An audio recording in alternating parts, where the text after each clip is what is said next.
Why Uber exited China when global power meets local reality. Imagine this for a moment. A company so powerful that it disrupted taxis in more than 70 countries. A company valued in tens of billions of dollars. A company that rewrote how the world thinks about transportation. Now imagine that some company entering one market and losing over $1 billion only to quietly walk away. That market was China, and that company was Uber. This is not a start about poor execution or bad technology. It is a story about overconfidence, invisible forces, and a market that plays by a completely different rulebook. Uber did not just lose China, it learned painfully that some markets cannot be conquered with money, code, or scale alone. When Uber entered China, it believed it was stepping into its greatest growth opportunity. China had everything Uber loved: massive cities, traffic congestion, rising smartphone usage, and millions of potential riders and drivers. But when Uber failed to realize, but what Uber failed to realize was this: China is not a market you enter, it is a system you must belong to. And Uber never truly belonged.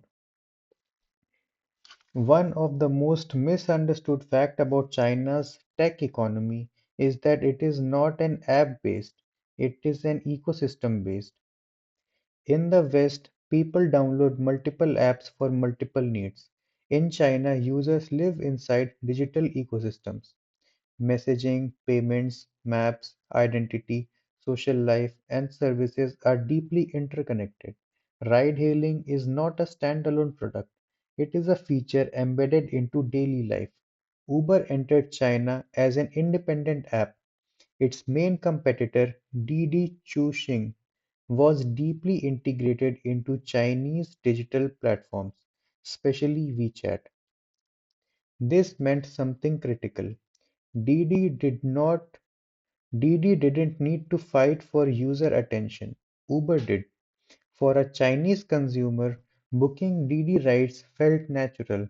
Booking an Uber ride felt like effort. And in a market of hundreds of millions of users, friction is fatal. Uber tried to compensate for this disadvantage the way it always had, by spending aggressively. The result was one of the most expensive price wars in tech history. At its peak, Uber China was reported losing more than $1 million per day. Free rides, massive drivers incentives, cashback offers. Uber threw money at the problem, assuming dominance would eventually follow. But this is where the equation broke. Uber was funding China with global investor money. Didi was funding China with local, strategic backing. For Uber, every loss in China weakened its global balance sheet. For Didi, losses were an investment in national dominance. This was not a startup battle, it was asymmetric warfare, and Uber was fighting on the wrong side of endurance. When came regulation, the invisible force that Silicon Valley often underestimates. In China, ride-hailing is not seen as just transportation. It is seen as urban infrastructure and development infrastructure. Every ride generates location data, mobility patterns, and behavioral insights. For the Chinese government, allowing a foreign company to control or export such data was always going to be uncomfortable. Didi, being Chinese, naturally aligned with regulatory priorities. Uber, being foreign, faced uncertainty, delays, and mounting compliance pressure. In China, regulation does not simply enforce rules, it shapes competition. And regulation was never going to be a favor for Uber. There was also a deep culture misbalance.